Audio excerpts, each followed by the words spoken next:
Halo semuanya, balik lagi dengan kami Maria dan Karin. Bagi yang sudah support channel kami, thank you. Dan bagi yang belum, please subscribe, like, share, dan komen also ditunggu. Nah, pada konten kali ini kami akan membahas tentang twin flame yang ketemu waktu udah menikah atau bertunangan. Nah, ini kami juga sedikit sharing pengalaman kami, journey kami di awal ketemu. Itu kami ketemu dalam keadaan salah satu udah menikah dan satunya lagi tunangan. Nah, itu rasanya agak sulit ya, karena kami mesti nyingkirin ego dan mindset kami.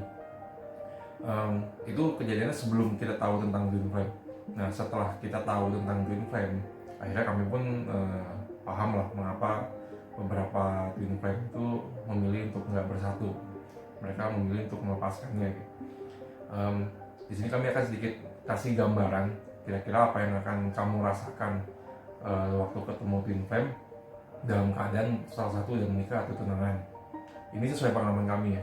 Jadi kalau misalnya nanti ada opini lain bisa disampaikan di komen. Yang kami rasakan adalah pada saat itu kamu tidak merasa seperti selingkuh pada hubunganmu. Kebalik. Kamu malah merasa beban moral seolah kamu selingkuh dari twin flame-mu. Padahal walaupun pada saat yang bersamaan dengan pasanganmu, kamu juga hanya fokus pada twin flame-mu. Kamu juga kesulitan untuk dekat lagi dengan pasanganmu, dan itu akan semakin terus sulit. Serasa jiwa kamu tidak ingin melakukan apapun dengannya, terlepas seberapa besar kamu menyayangi pasangan kamu.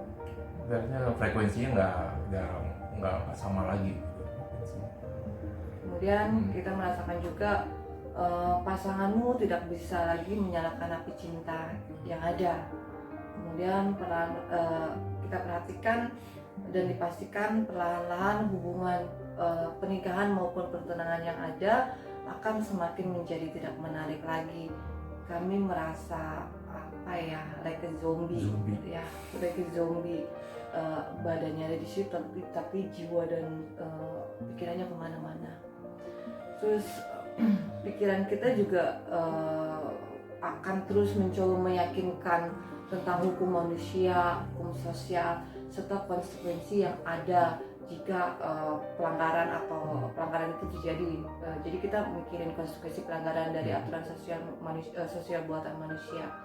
Terus mikirin keluarga, mikirin orang-orang di sekitarnya. Tapi di lain sisi jiwa kita akan berusaha keras untuk menghancurkan semuanya itu. Dan dipastikan kami merasa hubungan pertunangan atau pernikahan kami tidak akan bertahan pada akhirnya. Semua orang yang pernah hadir dalam hidup kamu sebelum kamu ketemu twin flame itu ada alasannya. Memang udah ditakdirin. Kita ya percaya sih itu memang ditakdirin seperti itu. Kami sih nggak mau menyarankan bagi yang udah ketemu twin flame dan udah menikah atau bertunangan, kami nggak mau menyarankan untuk keluar dari ikatan pernikahan atau hubungan karma sampai benar-benar jiwa kalian itu memang udah siap.